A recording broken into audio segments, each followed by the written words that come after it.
Sigurado ka na ba talaga? Tanong ni Jason kay Conrad. Nasa opisina sila ngayon. Sinadya niyang sinundo ito sa airport at dito na nga sila dumiretso. Kadarating lang nito ngunit siya kaagad ang inasikaso. Kaya panay reklamo at mura ang ginawa nito.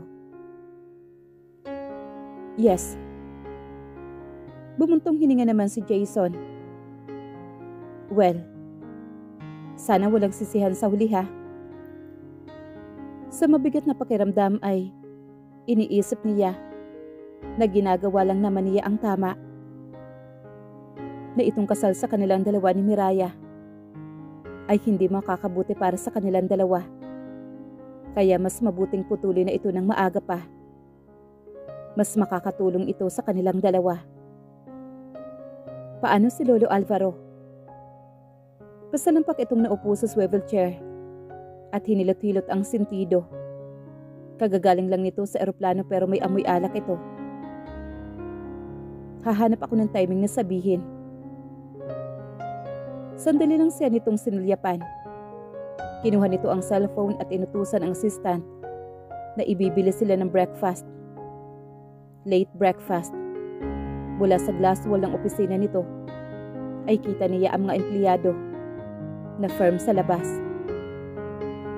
Lahat ng private office nito nakakahon ng glass wall.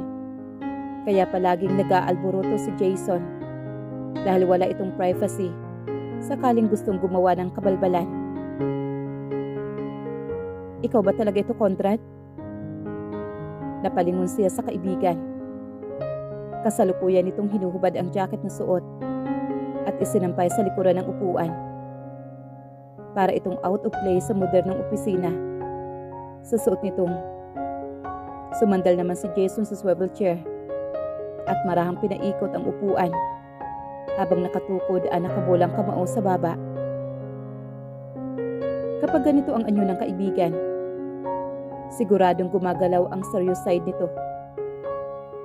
Alam mong hindi mo siya kailangang biguin. Minsan pakailamero din itong kaibigan niya. Does she bother you that much? Kumunot naman ang noo niya sa tanong nito. Sino ba ang tinutukoy nito?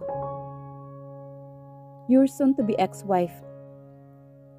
Sa pagkakaalam ko mula sa kwento ng nanay ko, Tita Liana really loves her. She's the sweetest daughter-in-law raw. Well, you don't do sweet and innocent women. I know, Conrad. Never in the years that I know you. Hindi niya kailangang sagutin ang tinatanong nito. Iba ang ipinunta niya rito at hindi ang humingi ng payo rito. Nandito ako para sa mga dokumentong kailangan ko. Okay. Itinas ni Jason ang dalawang kamay at matunog na ibinaba sa ibabaw ng mesa. Hudyat na rin para simulan ang masinsinang diskusyon. Sa loob ng mga sandaling nasa opisina siya ni Jason, mitikuloso nilang pinag-uusapan ng kaso nang hindi malang nagagalaw ang pagkaing pinabili. Pagbalik niya sa opisina, binati kaagad siya ng walang katapusang trabaho. Halos hindi siya nabakante. Kinakain ang mga gawain ng isip niya nang tumunog ang cellphone. Sandali siya natigilan nang pangalan ni Olga ang nabasa sa screen. It was a video call na tinanggap niya. Nasa kondolong ito sa base background na nakikita niya. Will you come here tonight? Wala sa nature ng babae pero ubod ng lambing ang pangungusap nito. Not tonight, Olga. Not tonight. Naghanda ako ng dinner para sa'yo. Lately nakikita niyang nag-e-effort ito sa mga bagay ni hindi naman ito dapat ginagawa para sa kanya. Tawag ng laman lamang ang prinsipyong pinaiiral nilang dalawa. Kung sino man ang nakakaramdam ng uhaw, siyang unang nag-i-initiate. No intimate dinner, no roses, no chocolates involved. Pero nakikita niya ang mga pagbabago nito. Sa kaniya naalala ang sinabi nito noong isang gabi. Gusto mo bang makita? Bago pa man nakasagot ay gumiling ang kamera nito. Ngayon ay nakatutok na sa kabuuan ni Olga at nangkalan sa kusina. Hindi nagluluto si Olga. Bago ito sa paningin niya. At ang lalong nakapagpasurpresa pa sa kanya na nakasuot lamang ito ng apron. Kitang-kita ang hubog ng katawan nito. Sigurado ka bang hindi ka pupunta rito? Kagat nito ang ibabanlabi habang dahan-dahang inilihis ang pulang apron sa katawan. She was like an erotic show. Nahubad na hubad. Mariing napamura naman siya sa kanyang isipan. Napalakas ang pagmumura niya nang tuluyan nitong tanggalin ang suot. Bumaba iyon mula sa leeg hanggang sa paikot na naglalakbay ang mga daliri sa balat nito. Nakakaramdam na siya ng init ng katawan. Sunod-sunod ang naging paglunok niya at di napigilang umakyat ang init sa katawan at tumilapon iyon sa puson at gitnang hita niya. Naninilaw iyong nasisinaga ng ilaw. Nalalapit na ito base sa mariing pagkakahawak nito sa mesa at sa panginginig ng nakataas na upuang kanang binti nito. Nagtaas baba ang dibdib nito at hinihingal. Pero ikaw pa rin ang gusto ko, Conrad. Ipinaloob naman ni Olga sa bibig nito ang daliri nito. Pinapanalangin niya na sana siya ang daliring ito. Sir? Tumatawag po si mami nyo. On the other line po. Mabilis niyang naitaob ang cellphone sa desk habang masagi pa niya ang ilang papeles na nasa mesa. Hindi raw po kayo makontak, sir. Kita naman ang pagtataka sa mukha ng sekretarya. Okay, I'll take it. Naging steady naman ang boses niya. Nagtaas baba ang dibdib niya. Sa kanya natuklasan na may pawis na nanunulay sa kanyang likuran at sentido. Nanunuot ang lalamunan niya. Munti ka na. Hinintay niya munang mawala si Rika bago binalikan niya si Olga. Patay na rin ang video call. Pero pamalit ang audio call. Sabay nag-iingay ngayon ang pribado niyang linya at ang cellphone. Nagpalipat-lipat ang mga mata niya sa dalawa kung alin ang unang sasagutin. Olga? Mas pinili niyang unahin si Olga. Hinayaan niya na tila nangangalit na aparato sa isang sulok. Gustong-gusto na kitang makasama, Conrad. Mula sa pagiging playful, ubod ng seryoso naman ngayon ang boses ni Olga. The other night, habang nakikita ko kayo ni Miraya na magkasama, hindi ko maipaliwanag ang nararamdaman ko. Alam ko na pinagkasunduan natin itong ganitong relasyon. Na, no involve of our emotion. Pero hindi ko mapigilan ang nararamdaman ko. Na sana, nung gabing yun ako ang nasa tabi mo, Conrad. Olga, pakinggan mo muna ako, Conrad. Nagbago na ang isipan ko. Kaya ko makipagkompetensya sa kanya. Gusto kita, Conrad. I want to spend the rest of my life with you. Lahat ng sinabi nito ay nagpapipi naman sa kanya. May mga bagay na gusto siyang sabihin, pero mas nararapat na huwag na muna. Simula ngayon, ilalagay niya sa tama ang lahat. Mas mabuting sila na lang muna ni Jason ang nakakaalam. Si Miraya, kailangan niya muna itong makausap na masinsinan.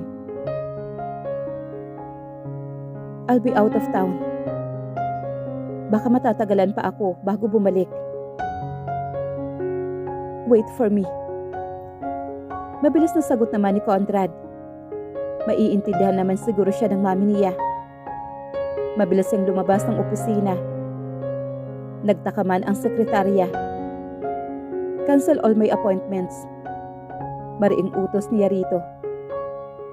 Habang nagmamaneho, mas tumitindi ang pagkabog ng dibdib niya. Ang gusto lang niyang mangyari ngayon ay makita si Olga. Halos takbuhin na niya ang elevator. Parang humahaba ang oras. Ang iniisip lamang niya ay hinihintay naman siya ni Olga. Halos takbuhin na niya ang elevator. Parang humahaba ang oras. Kaagad na bumukas ang pintuan ng unit. Nakatayo roon si Olga na walang kahit na anong suot. Hubot-hubad. Mabilis siyang pumanhik. Wala mang namumuong salita sa pagitan nila. Ay kaagad na nilang sinunggaban ang labi ng isa't isa. May pagmamadali sa bawat kilos nila. Uhaw na hindi nila nagawang umabot pa sa kama. Wala nang pag-alinlangan. Ni katiting na nararamdaman siya. Pinigilan niya ito sa baywang. Natigil ang paggalaw nito at napatitig sa kanya sa malamlam na mga mata. Pagbalik mo, mag-uusap tayo. Tumango lang si Olga. Dinukwang siya para sa isang mapusok na halik. At ipinagpatuloy nila ang kamunduhan. Habang pinagbibigyan ang sariling init at pagnanasa, isang inosenteng mukha ang nagdaan sa isipan niya. I'm sorry, Miraya. I couldn't spend a lifetime with you. Magkita tayo pagbabalik ko, Conrad. Hindi matapos-tapos ang pagpapaalam nila ni Olga sa isa't isa. Nasa kotse lang siya. At hindi na bumaba para ihatid sa loob ng airport ang babae. Ayaw niyang makita silang dalawa sa intimate na ayos. Kung sakaling may mga kakilalang nasa loob. Hanggang fluid pa ang lahat. Hanggang hindi pa natutupad ang binabalak. Kailangan munang maging maingat. Gaano ka ba katagal doon? 2 months? Or maybe 3? Ilang linggo din ang itatagal ni Olga sa abroad. Masyadong matagal pero hiniling ng ama nito na personal nitong pamahalaan ang pagtatayo ng branch ng mga alahas roon sa Paris. Isasabay na rin ito ang pag-aaral ng short-term course sa design. Mamimiss mo ako, right? Kinabig nito ang batok niya. Panay ang ginagawang paghaplos sa buhok niya sa likuran. Habang kagatlabing nakatitig lang sa mga mata niya. Nagsisimula na naman ito. Wag na wag mong gagawin, Olga. Naghihintay ang plane mo sa loob. Do what? Paos na wika nito. Tinanggal ni Olga ang seatbelt at umupo ito sa kandungan niya. Gaano na lang katagal ang oras? Tanong nito sa kanyang tainga. Gumapang kaagad ang kilabot sa katawan niya. Napahawak siya na mahigpit sa baywang nito. At magkadiin ang mga baba nila. You're a temptation, lady. Ipinirmi niya ang batok nito. Hinayaan nilang maglunoy ang mga labi at dila nila. Matatagalan pa bago bumalik si Olga. Kaya naman, matagal siyang mababakante. Napalingon siya sa paligid. Heavenly tinted naman ang kotse. Walang makakapansin sa atin. Nagawa ng ibaba ni Olga ang zipper niya at ikinulong sa mainit na kamay ang kanya. Mariin naman na pamora si Conrad.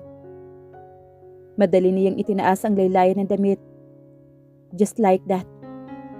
They had a quickie.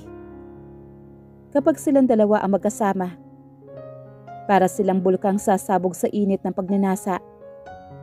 Maingat niya itong inalalayang makalipat sa tabi niya. At kapwa nila inayos ang kanya-kanyang kasuotan. Minsan pa sila naghalikan. Halos ayaw nang maghiwalay ng mga labi nila. Ngunit kailangan. Mahirap na. At baka maiwan ito ng flight. Are you sure? The business is okay in your absence? Tanong niya pagkawan rito. Nagtitiwala ako sa mga tauhan ko. At saka, pwede naman nila akong tawagan anytime. Anitong kasalukuyan nagre-retouch. Mamahalin ang lipstick nito. Pero wala yatang panama sa bibig niya. Bibisitahin mo ako ha? Ang nakalukot na collar naman ng turtleneck dress ang inayos nito. I'll find time for you. Hatid pa niya ng tanaw si Olga na naglalakad na ito papalayo sa kanya. Bago binuhay ang makina ng kotse. Dediretso na muna siya sa kondo para magbihis. Nanlalagkit ang pakiramdam niya. Nasa kahabaan na siya ng daan. Nag-iingay naman ang cellphone niya. Ang mami niya ang tumatawag. Bumugas siya ng hangin. Binalak niyang huwag sagutin ang tawag. Ayaw niya ng sermon. Ayaw niyang magtahi ng kasinungalingan. Kung bakit wala siya kahapon at hanggang buong magdamag. But his mother was persistent. Malaar-malait pa ang bibig nito. Kung minsan, no choice, sinagot niya. I won't ask kung bakit hindi mo sinagot ang mga tawag ko kahapon at bigla ka na ding lang umalis ng opisina. I just want to inform you that your wife is okay. May diin ang pagkakabigas ng nanay niya. Parang sinasaksak sa utak na may asawa nga siya. Bigla tuloy na nakit ang sentido niya. Conrad? Ma'am. Dinig niya ang malalim na buntong hininga ng nanay niya. Alam kong hindi mo mahal si Miraya. Pero pwede bang subukan mo? Ginagawa lahat ni Miraya para mapagbigyan ang pamilya natin. Kahit ramdam kong nahihirapan siya. Well, hindi na magtatagal ang pagtitiis na ito ni Miraya. Kailangan ang double effort para matapos ang lahat ng ito. At naniniwala siya na magagawa ito ni Jason. Nagdadrive ako, ma'am. It was intended to cut her off. Ayaw niya ang mahabang litanya na idudugtong nito. Hahayaan kita sa ngayon, Conrad. Ito na ang kusang tumapos sa tawag. Itinuon niya ang atensyon sa kalsada. Hanggang sa matanaw niya ang tower nila. Nang biglang may makakuha ng atensyon niya. Nagminor ang takbo niya. Miraya? Kasalukuyan itong binubuksan ang glass door ng isang cafe. Nakasuot ito ng sweater at leggings. Wala na yung babaeng nakasuot noon ng napakagandang dress. Muli ay nakatago na naman ang natural nitong korba. Sukbit nito sa balikat ang sling bag. Binalak niya lampasan ito ngunit sa huli ay kinabig niya ang manibela paliko sa cafe at humimpil sa harapan. Maaga pa at iilan pa lang ang customer. Madali siya nakahanap ng mapagpaparkingan. Pumanhik siya sa loob. Ang buong pansin niya ay nasa kamiraya. Nasa harap ito ng counter at kasalukuyan nakatingala. Sa menu board at pumipili ito. Hindi man lang ba pinakain si Miraya ng mami niya? May kasunod ito sa hanay ngunit natagalan yata ito sa pagpili. Nalilito siguro sa halo-halong kusin na nakikita nito. Nakapili ka na ba, ma'am? Halatang naiirita naman ang boses ng crew na tinititigan ng mataman si Miraya. Sa tingin niya wala sa mga choice ang paborito nitong breakfast. Ano nga ba ang alam niya sa mga paborito nito? Mga bagay na tungkol dito. Hindi nga sila nagsasabay na kumain. Yung combo to na lang. Take out ko na lang, miss. Tila nakahinga na maluwag naman ang kahera. Humugot ng pera sa sling bag si Miraya. Habang nagpapunch naman ang cashier. Pero naunahan niya itong magbayad. Ako ang magbabayad. Kita niya ang panandaliang pagkatigalgal ni Miraya. Pati ang kamay nitong dumudukot sa bag ay nabitin. Dahan-dahan itong tumingin sa kanya. At tila hindi makapaniwala ito sa nakita. Nanlaki naman ang mga mata nito na para bang nakakita ito ng multo. Pero kaagad din itong nakabawi. Binawi nito ang paningin at itinuloy ang paghugot ng bill at ibinayad pa rin sa babae. Tila na insulto naman siya sa ginawa nito. Humugot siya ng pera sa pitaka niya na nakasuksok sa bulsa ng pantalon at iniabot ngayon sa nalilito ng kahera. Palipat-lipat ang tingin nito sa kanilang dalawa, sa dalawang bill at sa kanilang dalawa ni Miraya. Tanggapin mo na ang bigay niya. Consider that it's your tip. Inilapag niya sa counter ang pera. By the way, kakain kami rito. Nagpasalamat naman si Conrad at wala siyang narinig na protesta kay Miraya. Bagkus umalis ito at kinuha ang nakahandang table number. Para rito. Wala itong reaksyon, as always. Inatupag niya ang sariling order. Hindi na sila nakapag-breakfast pa ni Olga. Hinahalukay na ang bituka niya sa gutom. Na tumindi ng malanghap niya ang amoy ng pagkain. 15 minutes, sir, bago ma-serve ang pagkain. Magilaw na ang babae na kanina lang ay mataray kay Miraya. Tinalikuran niya ito nang hindi pinapansin ang pagpapakyut nito. Hinanap niya si Miraya pagkatapos. Nasaan na ba ang babaeng yun? Wala ito sa loob. Nakaupo ito sa labas. Sa lilim ng punong kahoy na may nakasabit na mga munting Japanese lantern at fairy lights na siguradong sa gabi ay magbibigay ng magandang ilaw. Nakatungo lang ito at usual. Matunog niyang hinilang steel bench. Lumilikha iyon ng ingay sa pebbles na tinatakpan.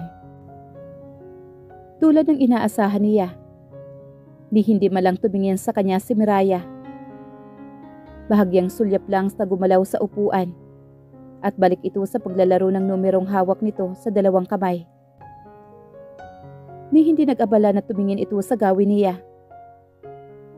Ang babaeng ito ay panay talaga ang hindi pagpansin sa kanya. Disappointed ba siya? No way. Pero tangina, na master ng babaeng ito ang pambabaliwala sa kanya. Para siyang tanga na nakaupo, nakatukod ang dalawang siko sa mesa na hanggang baywang niya lang yata dahil sa baba. I need to talk to you. Finally, nabuo niya ang paunang pangungusap rito. Huminto naman sa paggalaw ang mga kamay ni Miraya at tumitig sa kanya. Alam ko. At ngayon naman, nababasa nito ang nasa isipan niya. Hindi ka mag-aaksaya ng oras sa akin kung wala kang pakay, hindi ba? Hindi mo lulunukin ang pride na makasama ako sa public kung wala kang kailangan. Sa kondo mo na lang sana tayo mag-usap nang hindi ka nahihirapan at napapahiya. Tila sinampal naman siya sa sinabi nito. Ang babaeng nasa harapan niya. Minsan lang kung magsalita. Pero kapag nagsasalita na, tagos sa buto. At naiinis siya sa epekto nito. Pagkatapos ng breakfast, dumating ang pagkain nila ng magkasabay. Nawalan siya ng tsansa na magsalita Nagugutom na rin siya. Nilantakan niya kaagad ang pagkain.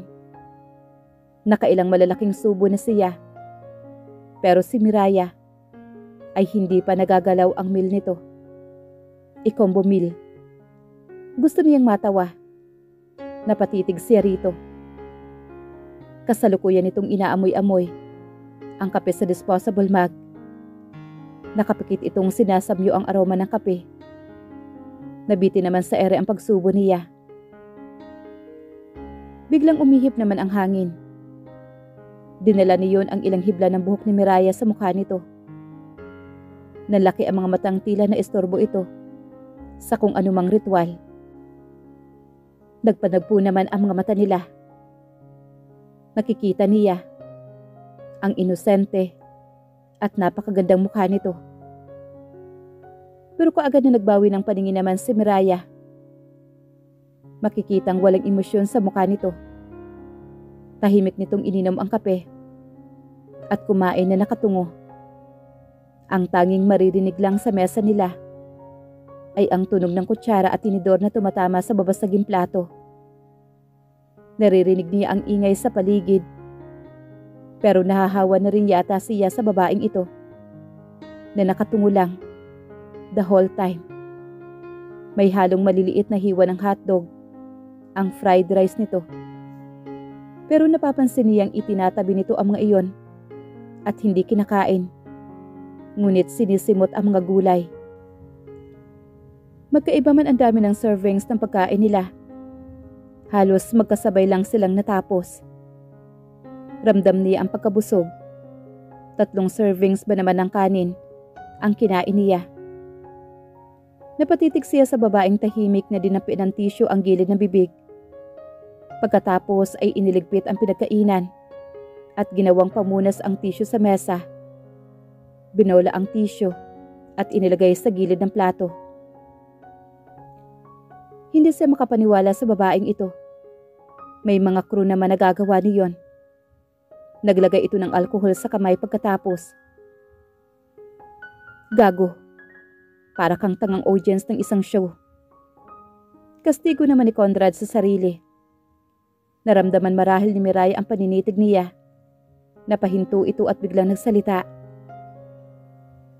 May kailangan tayong pag-usapan, hindi ba? Halos mapigil niya ang hininga nang tumitig ito sa kanya. Bigla siya nakaramdam ng kaba. Umayos siya ng upo at tumikim. Panahon na para sabihin niya rito. Sinigurado niya munang walang makakarinig sa kanila. Hindi dapat tayo magpatuloy na ganito, Miraya. Nanatili lamang ang babae. Nakatitig lang ito sa kanya. Hinanap niya ang anumang reaksyon na ipipinta nito sa mukha at mga mata nito. Pero wala siyang mabasa.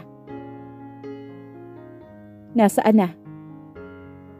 Siya naman ay nagtaka. Kumunot ang noo niya at hindi maintindihan ang ibig nitong sabihin. Iyong dokumento. So, ine-expect na nito. Napipirma ito ng mga dokumento. Hinahanda pa ng lawyer ko. Napatango-tango naman ito. Tila napapaisip. So, maghihintay na lang ako. That's it.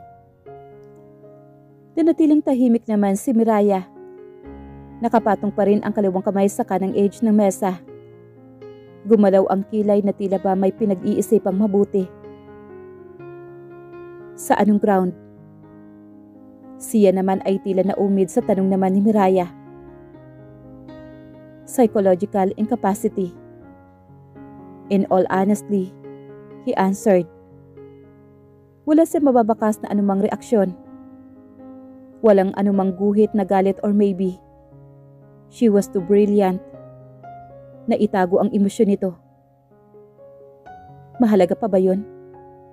Ang importante ngayon ay nasisilip niyang papayag ang babae. Psychological incapacity? Mahinang usal nito sa hangin. Tumingin sa kanya si Miraya. Inakala niya magagalit ito nang lumipas pa ang ilang sandaling nakatitig lang ito sa gawing kaliwa. Particular, sa halamang nakadikit sa pader. Ilang sandali rin ang nagdaan bago nito binawi ang paningin at inayos ang laylayan ng sweater. Isinukbit nito ang sling bag at tumayo. Saan ka pupunta? Napatayo na rin siya at tinitigan ito. Mag-aayos na mga gamit. Maghihiwalay na tayo, hindi ba? Hindi siya makapaniwala sa sinabi nito. Will you please sit down, please? Wala pa sa isang quarter ang napag-usapan nila. At kinailangan nilang pag-usapang mabuti. Walang sinyales na mauupo itong muli. Tumayo ito. Kaya naman napamura siya sa utak. Wala na tayong pag-uusapan pa. Nailahad mo na ang pakay mo. Mabilis ito naglakad papalayo sa kanya. Hinabol niya ito. Miraya. Mahinang boses na tawag niya. Pero nagpatuloy lang ito sa paglalakad. Miraya. Hinawakan niya ang braso nito at pilit itong pinahihinto. May riin na ang kanyang boses at medyo napalakas na ang boses niya. Ang mga taong nakakasalubong ay napapalingon na sa kanila. Ang ibang kumakain sa cafe ay napahinto sa pagkain at sa kanila nakatutok.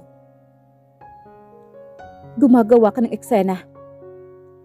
Pwede bang tumigil ka muna at mag-usap tayo? Marahan ito napahinto at ipiniksi ang kamay niya. This was the first time na napakita ni Miraya ang emosyon nito. Almost. Malakas na gumalaw ang mga balikat nito. Napahawak sa noo ng likod ng palad. Sa tingin niya ay hinamig muna nito ang sarili bago siya muling hinarap. Hindi niya mawari ang damdaming nakapintas sa mga mata nito. Gumalaw ang mga panga nito. Sane people. Psychological incapacity. Ang rason mo sa annulment? Paano mo ine-expect ang isang gaya ko na umaktong tama at reasonable? Totoo ang mga sinabi nito. Kumuha ito ng ballpen at maliit na notebook. May isinulat ito sa isang pahina at pinilas. Kausapin mo ang doktor na yan. Kalkalin mo ang lahat ng records ko. Baka makatulong sa claim mo. Additional proof para hindi ka na mahirapan pa. Nang hindi niya kaagad tinanggap, ay padaskol nitong isinuksok sa bulsa ng pantalon niya ang kapirasong papel. Akmang tatalikod ito pero pinigilan niya. Mariin niyang hawak ito sa braso. Hindi niya ito binigyan ng pagkakataon na makawala sa kabila ng pagpupumiglas nito. Nadala niya ito sa tapat ng kotse. Binuksan niya iyon at ipinasok ito. Mabilis niyang isinarado ang pinto at lumigid sa kabila nang hindi nag-iiwan ng pagtingin sa passenger side. Nanatiling tahimik naman si Miraya hanggang makarating sila sa condo unit. Ang dami nilang dapat i-discuss pero nahihirapan siya magbukas ng usapan. Sa basement niya idiniretso ang kotse. Hindi na hinintay pa ni Miraya na pagbuksan niya ito ng pintuan. Kusa itong umibis at lumulan sa elevator. Nasundan na lamang niya ito ng titig. Nasa top floor ang unit niya at may katagalan pa bago sila nakarating. Nang makarating sa unit ay tuloy-tuloy lang ito sa silid nito. Inakala niyang kay dali nitong kausapin. May tupak din pala at sa lahat ng pagkakataon. Ngayon pa piniling paandarin. Napabuntong hininga siya at napasuklay sa makapal na buhok ang mga daliri. Sino nga ba naman ang matutuwa sa ganoong ground? It was the easiest way. The best option. Wala namang pumupersa sa kanilang dalawa. They were both consulting adults. He was almost 29 and Miraya, 23 or 24. Nagtungo siya sa kusina at kumuha ng beer sa ref. Bukod tanging iisang lata na lang ang naiwan. Mas nagiinit ang ulo niya. Nevertheless, binuksan niya iyon at dinala sa terrace. Mas maiging dito iinom. Ang aga-aga. Ang init kaagad ng ulo niya. Paubos na ang beer nang maulinigan niyang may kaluskos sa kanyang likuran. Conrad? Nalagok niya ng tuwid ang nasa bibig na alkohol. Pumihit siya. Nakatayo si Miraya sa may pintuan. Nakapagpalit na rin ito ng house dress. At kapansin-pansin, kagagaling lang nito sa paghihilamos. Wala itong suot na make-up. Pero ngayon niya lang nakikita kung gaano kakinis at kapino ang balat nito. I'm sorry. Miraya always apologize. Tapusin natin ang naumpisahan mo kanina. Susubukan kong makinig ng maayos. Well, they needed to set aside everything. Ngayon ay magkaharap sila nakaupo sa sala. Habang nagpapaliwanag siya, tahimik lang na nakikinig si Miraya. Seryoso nitong pinakikinggan ang mga sinasabi niya. Wala itong gaanong tanong. Ang sinabi lang nito, makikipag-cooperate ito. Habang hindi pa natin nasasabi sa mga matatanda, dito ka muna. Sa isa ko pang kondo ako tutuloy. Since hindi ako pwedeng tumira kina ma'am at lolo. Nanatili lamang itong seryoso. Wala ka na bang nakalimutan? I guess for now, yan na muna. Sagot naman ni Conrad. Uminat siya at sumandal sa sofa. Humugot naman ito na malalim na buntong hininga at tumayo. Magkukulong na naman ba ito sa kwarto? He wondered kung ano ang mga ginagawa nito kapag nag-iisa. Miraya, hindi niya alam kung bakit niya ito tinawag. Huminto sa paghakbang ang babae at hinintay ang sasabihin niya nang hindi lumilingon. Baka nabubwisit na ito sa pagmumukha niya. Thank you. Sa lahat ng iyon ang sinabi niya. Nanatili lamang itong tahimik. Sana lang bilisan mo. Sa'yo naman nakasalalay ang lahat. Mas mabilis, mas okay. Nakakapagod na kasi. Kahit ang pagbibitaw nito ng kataga ay tila mabigat ditong gawin. Tuluyan itong humakbang. Walang lingon-likod hanggang sa nawala ito sa kanyang paningin. Nanatiling nakatitig lamang siya kahit wala na ito. Ang malamlap na liwanag na lang doon ang natatanaw niya. Ang hindi niya maunawaan ay kung bakit napako pa rin ang mga mata niya roon. Ayaw niyang i-entertain. Pero may nararamdaman siyang kaunting piga sa dibdib sa hindi niya masukat na kadahilanan. Kalokohan. Mariin na wika niya sa sarili.